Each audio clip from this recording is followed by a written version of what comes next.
Réunion Actualité.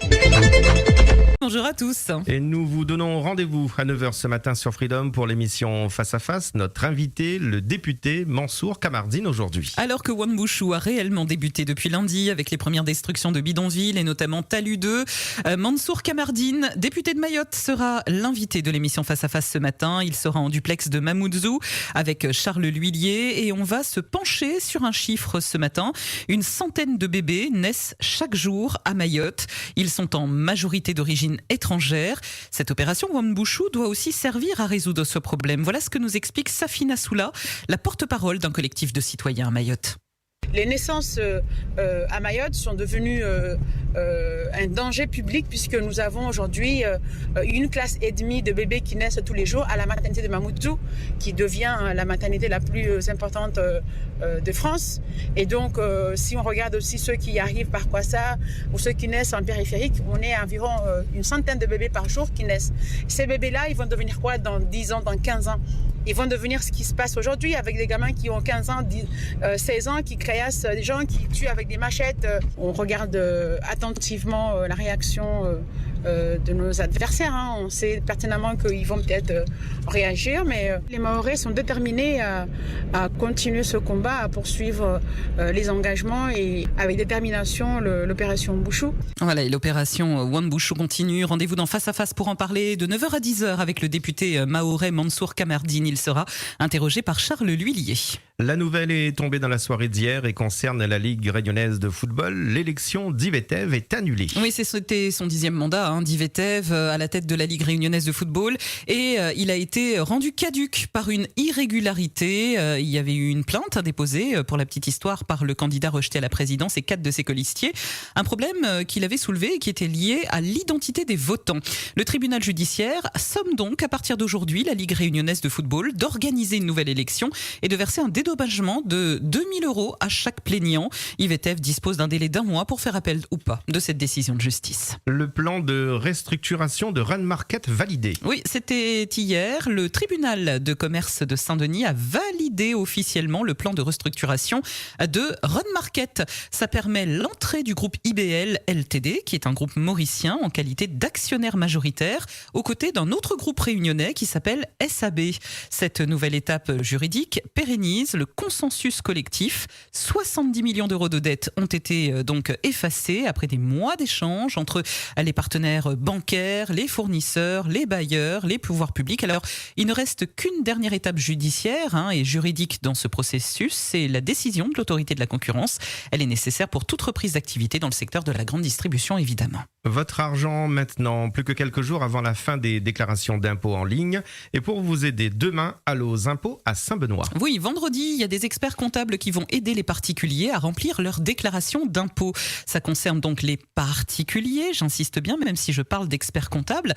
Pour cette opération Allo Impôts, il sera bénévole, sans rendez-vous et en consultation libre et confidentielle, bien sûr. Ce sera de 9h à 12h30 à Saint-Benoît, au village connecté, qui est situé dans la rue Pierre-Benoît-Dumas.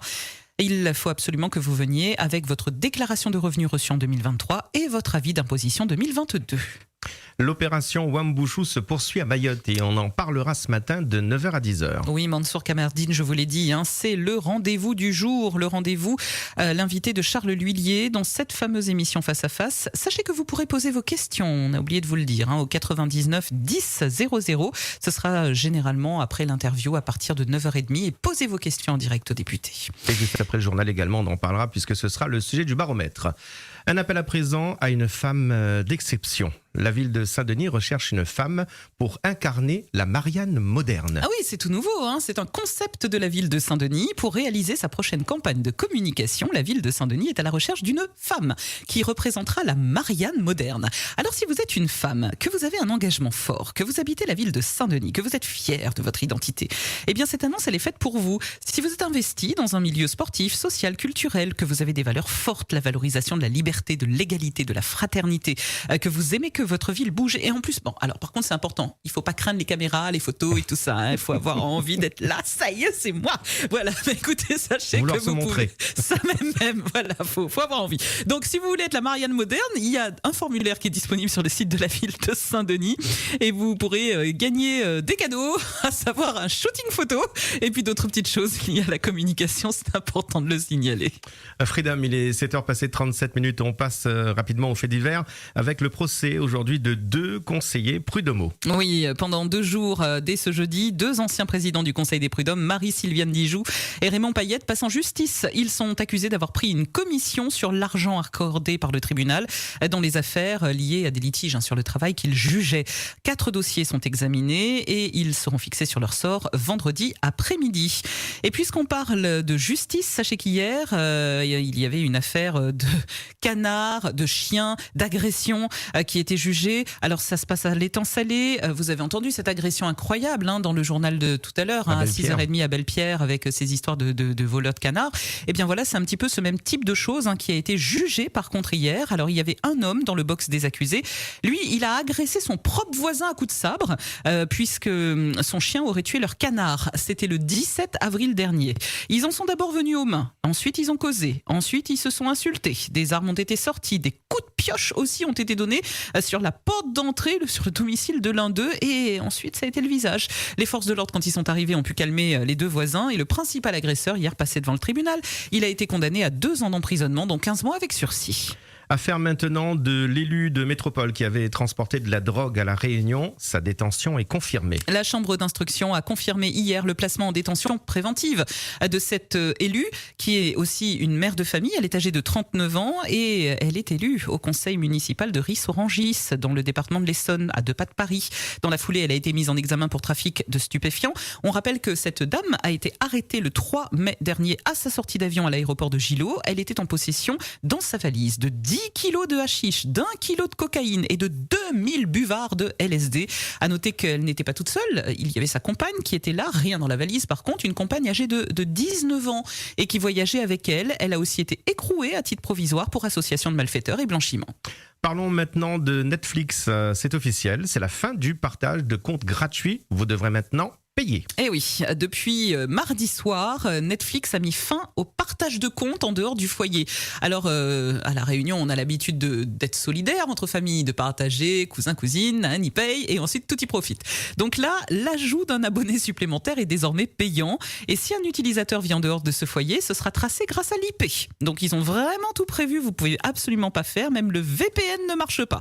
Donc il devra, oui, ça marche pas non plus.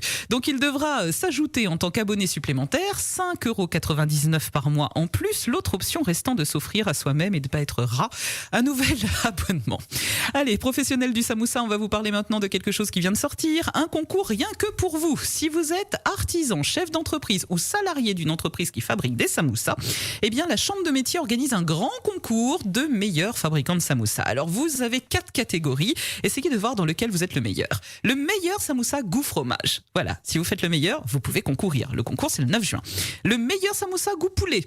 Ensuite, le prix du samoussa le plus innovant. Vous faites un affaire à base de bret de songe, de magos, un truc bizarre. Donc vous pouvez effectivement mettre votre créativité en avant. Et le prix de la rapidité de tournage de samoussa. Donc on s'inscrit à la Chambre de métier. Le concours est pour le 9 juin. Voilà, vous avez dit fromage au poulet, pardon, c'est avec ou sans juste l'arôme, parce que des fois il y a le goût mais il n'y a pas le poulet dedans. Ah bah vous savez, il y a même des saucissons où on vous dit, voilà, alors c'est du saucisson de dinde, goût veau, goût bœuf. Ah, m'y connais pas. Faites d'autres affaires, hein. Voilà. La dit goût fromage, goût poulet. Voilà. Mettez un rhum dedans. Et un petit coup de cheat. On termine avec une bien triste nouvelle maintenant. Tina Turner, légende du rock, qui nous a quittés à l'âge de 83 ans. Eh oui, vous apprenez la nouvelle ce matin et vous êtes choqués. Ben oui, la chanteuse Tina Turner, la reine du rock'n'roll, est morte paisiblement mercredi à 83 ans des suites d'une longue maladie. C'est son agent qui l'a annoncé officiellement hier.